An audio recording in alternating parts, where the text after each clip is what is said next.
அனைவருக்கும் வணக்கம். Welcome to Lotus NEET biology Tamil YouTube channel. So நம்ம இன்றைக்கி பார்க்க போகிற video TRB assistant professor exam. So அதுக்கான eligibility, exam pattern, selection process, age limit, syllabus, salary, இதை பற்றின முழு விவரம் தான் பார்க்க போகிறோம். வீடியோ பார்க்குறதுக்கு முன்னாடி நான் போகிற வீடியோ பிடிச்சிருந்தால் மறக்காமல் சேனலை சப்ஸ்கிரைப் பண்ணுங்கள். அது மட்டும் இல்லாமல் நம்மளுடைய யூடியூப் சேனலில் டிஆர்பி அசிஸ்டன்ட் ப்ரொஃபஸருக்கான பேப்பர் 1ல் இருக்கக்கூடிய செக்ஷன் ஏ, அதில் இருக்கக்கூடிய அந்த கரண்ட் அஃபேர்ஸ் 25 கொஷின்ஸுக்கும் ப்ளஸ் வந்து பார்த்தீங்கன்னா தமிழ் லாங்குவேஜ் 25 கொஷின்ஸுக்கும் வந்து பார்த்தீங்கன்னா வீடியோ ரெகுலராக அப்லோட் பண்ணிகிட்ருக்கோம். ஸோ இப்போதைக்கு கரண்ட் அஃபேர்ஸ் வீடியோ அப்லோட் பண்ணிகிட்ருக்கேன். ஸோ விரைவில் வந்து பண்ணாக்கா தமிழ் லாங்குவேஜுக்கான அந்த 25 கொஷின்ஸுக்கும் வீடியோ அப்லோட் பண்ணுவேன். ஸோ சேனலை சப்ஸ்கிரைப் பண்ணி வச்சுங்க. அது மட்டும் இல்லாமல் பக்கத்தில் இருக்கிற பெல் பட்டனை ப்ரெஸ் பண்ணி வைங்க. அப்போ தான் நான் போடுற வீடியோ உங்களுக்கு உடனுக்குடன் கிடைச்சிக்கிட்டே இருக்கும். வீடியோக்குள்ளே போகலாம். ஃபஸ்ட்டு டிஆர்பி அசிஸ்டன்ட் ப்ரொஃபஸர் எக்ஸாமுக்கு ஸோ என்ன எலிஜிபிலிட்டி அப்படின்னு எடுத்துக்கிட்டோம்னாக்கா அவங்க வந்து பார்த்தாக்கா ஒன்று பிஹெச்டி முடிச்சிருக்கணும் ஆர் எம்ஃபில் முடிச்சிருக்கணும். அப்போ எம்ஃபில் அப்படின்றது எந்த இயர் முடிச்சிருக்கணும் அப்படின்னா 2009 அண்டு 2016 ரெகுலேஷன், 2009 அண்டு 2016 ரெகுலேஷன். அப்போ வந்து பார்த்தாக்கா இந்த 2009க்கு முன்னாடி யாரெல்லாம் எம்ஃபில் முடிச்சிருக்காங்களோ அவங்க வந்து பார்த்தாக்கா இதில் எலிஜிபிள். வெறும் வந்து பார்த்தாக்கா எம்எஸ்சி டிகிரி வித் எம்ஃபில் இருந்தாவே அவங்க எலிஜிபிள்.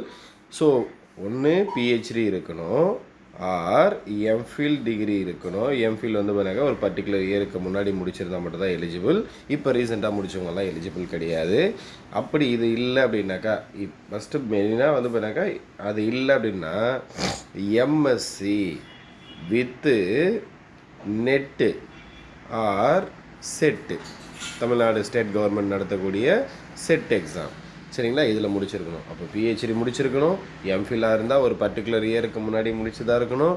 அதே மாதிரி வந்து பண்ணாக்கா எம்எஸ்சி மட்டும்தான் இருக்குது அப்படின்னா அவங்களுக்கு நெட் எக்ஸாமோ செட் எக்ஸாமோ பாஸ் பண்ணியிருந்தால் அவங்க எலிஜிபிள். அப்போ எலிஜிபிலிட்டி இதுதான். நெக்ஸ்ட் வந்து பண்ணாக்கா ஏஜ் லிமிட். ஸோ இந்த எக்ஸாமுக்கு வந்து பண்ணாக்கா அப்ளிகேஷன் ப்ராசஸ் எல்லாம் முடிஞ்சிருச்சு. ஸோ அதனால் இங்கே வந்து பண்ணாக்கா ஏஜ் லிமிட் நமக்கு கரெக்டாக கொடுத்துட்ருக்காங்க. Should not have completed 57 years. சரிங்களா, எத்தனை இயர் முடிச்சிருக்கக்கூடாது? 57 இயர்ஸ் முடிச்சிருக்கக்கூடாது. சரிங்களா, அப்போது 57 இயர்ஸுக்குள்ளே இருக்கிறவங்க இதுக்கு எலிஜிபிள். ஸோ இந்த எலிஜிபிலிட்டியும் நமக்கு இப்போதைக்கு யூஸ் இல்லை, ஏஜ் லிமிட்டும் இப்போதைக்கு யூஸ் இல்லை. ஏன்னா ஆல்ரெடி வந்து வேணாக்கா இந்த அப்ளிகேஷன் ப்ராசஸ் எல்லாம் முடிஞ்சிடுச்சு. பேலன்ஸ் இருக்கிறது மட்டும் தான் நமக்கு இம்பார்ட்டன்ட். அடுத்தது எக்ஸாம் பேட்டர்ன்.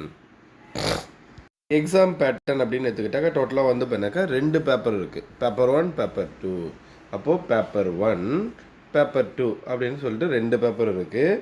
இந்த பேப்பர் 1ல் வந்து பார்த்தீங்கன்னாக்கா செக்ஷன் ஏ செக்ஷன் பி அப்படின்னு 2 செக்ஷன் இருக்குது. அப்போ செக்ஷன் ஏல எத்தனை கொஷின் சார் அப்படின்னாக்கா 50 கொஷின்ஸ் இருக்குது. செக்ஷன் பியில் வந்து பார்த்தீங்கன்னாக்கா எத்தனை கொஷின்னா 5 கொஷின்ஸ் தான் இருக்குது. அப்போ டோட்டலாக 8 கொஷின் இருக்கும். அந்த 8ல் நம்ம எத்தனை எழுதணும்? 5 கொஷின். இங்கே 50 மார்க்கு, ஒரு கொஷினுக்கு 10 மார்க்கு, டோட்டலாக இது ஒரு 50 மார்க். அப்போ டோட்டலாக 100 மார்க். அப்போ பேப்பர் 1 100 மார்க்கு, பேப்பர் 2 100 மார்க். அப்போ பேப்பர் 1ல் section A section B. Section ஏல 50 mark, 50 questions, 25 questions from current affairs, 25 questions from Tamil language. இங்கே செக்ஷன் பியில் வந்து பண்ணாக்கா 5 கொஷின்ஸ் இருக்கும், டிஸ்கிரிப்டிவ் டைப் கொஷின். டோட்டலாக வந்து பண்ணாக்கா 8 கொஷின் இருக்கும், 5 கொஷின் அட்டன் பண்ணணும். Each questions carries 10 mark. So இது வந்து பண்ணாக்கா பேப்பர் 1. அடுத்து பேப்பர் 2. ஸோ இதே மாதிரி பேப்பர் 1ல் எப்படி செக்ஷன் ஏ செக்ஷன் பியோ அதே மாதிரி இங்கேயும் என்ன இருக்குது? செக்ஷன் ஏ செக்ஷன் பி இருக்குது. எதில்? பேப்பர் 2ல். இங்கேயும் வந்து பண்ணாக்கா செக்ஷன் ஏல 50 கொஷின்ஸ் இருக்குது. இந்த 50 கொஷின்ஸும் வந்து பண்ணாக்கா உங்களுடைய மேஜர்லேருந்து வரும். எல்லாமே அப்ஜெக்டிவ் டைப் கொஷின்ஸ். சரிங்களா, பேலன்ஸ் அந்த செக்ஷன் பி இருக்கு இல்லையா? ஸோ இதில் டோட்டலாக வந்து பண்ணாக்கா 8 கொஷின் இருக்கும். அதில் நீங்கள் 5 கொஷின் எழுதுனா போதும். ஒரு கொஷினுக்கு 10 மார்க்கு. இங்கேயும் வந்து பண்ணாக்கா 50 மார்க்கு. அப்போ பேப்பர் 1 அப்படின்றது 100 மார்க், பேப்பர் 2 அப்படின்றது 100 மார்க். ஸோ இதுதான் வந்து பண்ணாக்கா எக்ஸாம் பேட்டர்ன். டோட்டலாக வந்து பண்ணாக்கா 100 மார்க் இருக்குது பேப்பர் 1 பேப்பர் 2ல். பேப்பர் 1ல் ஒரு 50 மார்க் வந்து பண்ணாக்கா கரண்ட் அஃபேர்ஸ் ப்ளஸ் வந்து தமிழ் லாங்குவேஜ்லேருந்து வரும். பேப்பர் 2ல் 50 மார்க் இருக்குது. அது அப்ஜெக்டிவ் டைப் கொஷின், உங்களுடைய மேஜர். இது 2 மட்டும் தான் அப்ஜெக்டிவ் டைப். 2 பேப்பர்லேயுமே வந்து பண்ணாக்கா உங்களுடைய மேஜரை பேஸ் பண்ணி டிஸ்கிரிப்டிவ் டைப் கொஷின்ஸ் இருக்குது. அடுத்து செலெக்ஷன் ப்ராசஸ். ஸோ அடுத்து செலெக்ஷன் ப்ராசஸ். அப்போ செலெக்ஷன் ப்ராசஸில் என்னெல்லாம் சார் இருக்குது அப்படின்னா, ஸோ ஃபஸ்ட்டு வந்து பண்ணாக்கா ரிட்டன் எக்ஸாம். அப்போ ரிட்டன் எக்ஸாம் முடிஞ்ச உடனே அதில் யாரெல்லாம் செலக்ட் ஆகுறாங்களோ அவங்களுக்கு வந்து பண்ணாக்கா இன்டர்வியூ இருக்குது. அப்போது ரிட்டன் எக்ஸாமில் எவ்வளோ மார்க் எடுக்கணும் அப்படின்னு ஏதாவது இருக்கான்னா கொடுத்துருக்காங்க. Minimum pass percentage mark. இந்த மினிமம் பாஸ் பர்சன்டேஜ் மார்க்கை வச்சுக்கிட்டு ஒரு யூஸும் கிடையாது, நம்ம பாஸ் ஆகிட்டோன்னு சொல்லிக்கலாம், அவ்வளோதான். டாப் மார்க்கில் இருக்கிறவங்கள மட்டும் தான் இன்டர்வியூக்கு கால் பண்ணுவாங்க. சரிங்களா? அப்போ இங்கே பாஸ் மார்க் எவ்வளோ அப்படின்னாக்கா, ஜென்ரலாக இருந்தால் 40%. அப்போ 200 மார்க்கில் 40%. அதே மாதிரி வந்து பண்ணாக்கா அதர் கேட்டகரியாக இருந்தால் 30%. இதுதான் வந்து பண்ணாக்கா பாஸ் மார்க். அப்போ பாஸ் பர்சன்டேஜ் சொல்லிட்டேன். நெக்ஸ்ட் வந்து பண்ணாக்கா அந்த செலெக்ஷன் ப்ராசஸில் ஃபஸ்ட்டு ரிட்டன் எக்ஸாம் சொன்னேன், அடுத்தது இன்டர்வியூ சொன்னேன். அப்போ இன்டர்வியூ முடிச்சதுக்கப்புறம் வந்து பண்ணாக்கா அவங்க வந்து பண்ணாக்கா நம்ம என்ன பண்ணுவாங்கன்னா செலெக்ஷன் லிஸ்ட்டு விடுவாங்க. அப்போது இன்டர்வியூக்கு எத்தனை பேரை கால்ஃபர் பண்ணுவாங்க அப்படின்னு எடுத்துக்கிட்டால், உங்களோட சப்ஜெக்டோடைய vacancy, so number of vacancies வந்து பண்ணாக்கா பிலோ 5 இருந்தால், சப்போஸ் ஒரு சில சப்ஜெக்ட்டுக்கு வந்து பண்ணாக்கா நம்பர் ஆஃப் வேக்கன்சி வந்து பண்ணாக்கா 3 இல்லைனா வந்து பண்ணாக்கா 4 அவ்வளோதான் இருக்கும். 3 or 4 மட்டும்தான் இருக்கும். அப்போ பிலோ 5 இருந்தால் என்ன பண்ணுவாங்கன்னா, இப்போ 4 இருக்குது அப்படின்னா 3 டைம்ஸ் கூப்பிடுவாங்க. அப்போ எத்தனை பேர் கூப்பிடுவாங்க? 12 கேண்டிடேட்ஸை கூப்பிடுவாங்க. அதில் யார் வந்து பண்ணாக்கா டாப்பில் இருக்காங்களோ அந்த 4 கேண்டிடேட்ஸ் செலக்டட். சரிங்களா? சப்போஸ் அபோவ் 4 இருந்தால், அபோவ் 5 கேண்டிடேட்ஸாக இருந்தால், அவங்களுடைய வேக்கன்சி அபோவ் 5 இருந்தால், இப்போ வந்து பண்ணாக்கா ஒரு 100 வேக்கன்ட் இருக்குன்னு வச்சுங்களேன். ஸோ இங்கே என்ன பண்ணுவாங்கன்னா 2, அப்போ ஒரு வேக்கண்ட்டுக்கு 2 பேருன்ற மாதிரி டோட்டலாக வந்து பண்ணாக்கா 200 கேண்டிடேட்ஸை வந்து பண்ணாக்கா கால் பண்ணுவாங்க. சரிங்களா? இன்டர்வியூ கூப்பிடுவாங்க. ஸோ அதில் யார் டாப்பாக வராங்களோ அந்த 100 பேர் வந்து பண்ணாக்கா செலக்டட். சரிங்களா? ஸோ இதுதான் வந்து பண்ணாக்கா அந்த செலெக்ஷன் ப்ராசஸ். அப்போ ஃபஸ்ட்டு வந்து பண்ணாக்கா ரிட்டன் எக்ஸாம் இருக்குது, அடுத்தது வந்து பண்ணாக்கா இன்டர்வியூ இருக்குது. அப்போ இன்டர்வியூக்கு வந்து பண்ணாக்கா எத்தனை பேரை கால் பண்ணுவாங்கன்னு சொன்னேன். அடுத்து இன்டர்வியூக்கு மார்க் எவ்வளோ? சரியா? அப்போ டோட்டலாக வந்து பண்ணாக்கா 30 மார்க்ஸ் இருக்குது இன்டர்வியூக்கு. அப்போ இதில் வந்து பார்த்தீங்கன்னா அந்த 30 என்ன பண்ணுறாங்கன்னா 4 பிரிக்கிறாங்க. ஸோ கண்டென்ட் அப்படின்னு சொல்லிட்டு அதுக்கு ஒரு 9 மார்க்கு. ஸோ கண்டென்ட் டெலிவரி அதுக்கு ஒரு 9 மார்க்கு. நெக்ஸ்ட் வந்து பார்த்தீங்கன்னா லாங்குவேஜ் அதுக்கு ஒரு 9 மார்க்கு. பர்சனல் கேரக்டர் அதுக்கு ஒரு 9 மார்க். சரிங்களா? இதுக்கு 6 மார்க்கு. அப்போது ஃபஸ்ட் 1 செகண்ட் சாரி தப்பாக சொல்லிட்டேன்.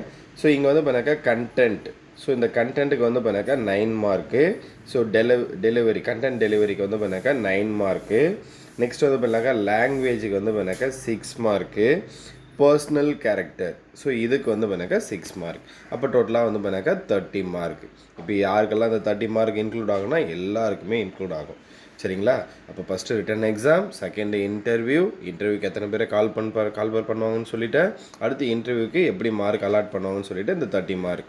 இப்போ சப்போஸ் நீங்கள் இந்த எக்ஸாமில்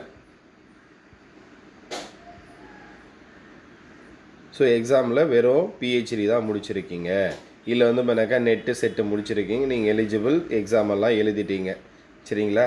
இப்போ சப்போஸ் உங்கள்கிட்ட வந்து பண்ணாக்கா காலேஜில் ஒர்க் பண்ண எக்ஸ்பீரியன்ஸ் மார்க் இல்லை அப்படின்னா நமக்கு என்ன பண்ணுவாங்கன்னா ரிட்டன் எக்ஸாம் ப்ளஸ் இன்டர்வியூ இந்த மார்க்கை பேஸ் பண்ணி நமக்கு மெரிட் லிஸ்ட் இது பண்ணுவாங்க. இது இல்லாமல் காலேஜில் கெஸ்ட் லெக்சரராக ஒர்க் பண்ணிகிட்ருக்காங்க இல்லையா, அவங்களுக்கு என்ன பண்ணுவாங்க அப்படின்னா இந்த written exam mark plus interview mark plus வந்து பார்த்தா அவங்க காலேஜில் ஒர்க் பண்ணிகிட்ருக்காங்க இல்லையா அதுக்கான எக்ஸ்பீரியன்ஸ் மார்க், இது 3ம் ஆட் ஆகி தான் அவங்களுடைய ஓவரால் டோட்டல். நம்மளது என்ன இருக்கும்? ரிட்டன் எக்ஸாம் யாருக்கெல்லாம் எக்ஸ்பீரியன்ஸ் இல்லையோ ரிட்டன் எக்ஸாம் ப்ளஸ் இன்டர்வியூ மட்டும்தான் இருக்கும். அவங்களுக்கு வந்து பண்ணாக்கா இந்த எக்ஸ்பீரியன்ஸ் மார்க்கிறது ஆடட் அட்வான்டேஜ்.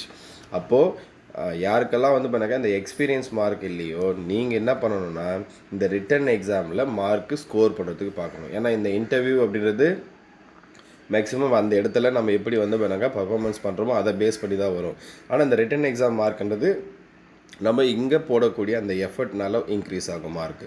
அப்போ வந்து பண்ணாக்கா இந்த ரிட்டன் எக்ஸாம் மார்க் ஈஸியாக அதிகமாக இருந்தது அப்படின்னா நம்ம இந்த எக்ஸ்பீரியன்ஸ் மார்க்கை வந்து பண்ணாக்கா ஓவர் கம் பண்ணுறதுக்கு ஹெல்ப்ஃபுல்லாக இருக்கும். அதனால் ரிட்டன் எக்ஸாமில் நல்லா கான்சன்ட்ரேட் பண்ணுங்கள். ஸோ அடுத்தது சேலரி. ஸோ சேலரி எவ்வளோ அப்படின்னா அப்போ சேலரி நமக்கு வந்து பண்ணாக்கா இங்கே 57,700 to 1,82,400.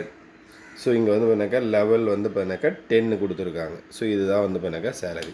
அப்போ நமக்கு எவ்வளோ வரும் as per 7th pay commission அப்படின்னு எடுத்துக்கிட்டா சரிங்களா, இந்த காலேஜ் இருக்கிற பிளேஸ்னு ஒன்று இருக்குது, எந்த இடத்துல இருக்குது அப்படின்றது சரியா, சிட்டியில் இருக்கா இல்லை வந்து பண்ணாக்கா ரூரல் ஏரியாவில் இருக்கா, வில்லேஜில் இருக்கா அப்படின்றது சரிங்களா. ஸோ இதை பேஸ் பண்ணி அந்த சேலரி வந்து பண்ணாக்கா கொஞ்சம் வேரியேஷன் வரும். ஸோ அப்போ எவ்வளோ வரும் அப்படின்னாக்கா நியர்லி 85,000லேருந்து ஃபர்ஸ்ட் மந்த் சேலரி 85,000லேருந்து 95,000க்குள்ளே இருக்கும் உங்களுடைய ஃபர்ஸ்ட் மந்த் சேலரி.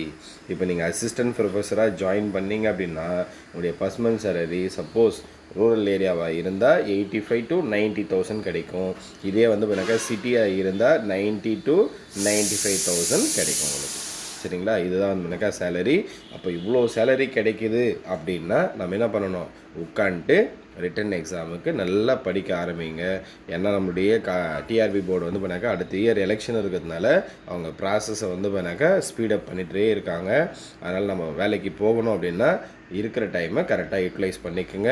நம்முடைய யூடியூப் சேனலில் ரெகுலராக வந்து பண்ணதுக்கப்புறம் கரண்ட் அஃபேர்ஸ்க்கும் தமிழ் லாங்குவேஜுக்கும் 50 மார்க்குக்கு நான் போடுற வீடியோஸ் பார்த்தீங்க அப்படின்னா கண்டிப்பாக அந்த 50 out of 50 மார்க் வந்து பண்ணாக்கா நீங்கள் வாங்கிடலாம் சரிங்களா. அது மட்டும் இல்லாமல் உங்களுடைய மேஜர் நீங்கள் ப்ரிப்பேர் பண்ணிக்கோங்க. தேங்க்யூ.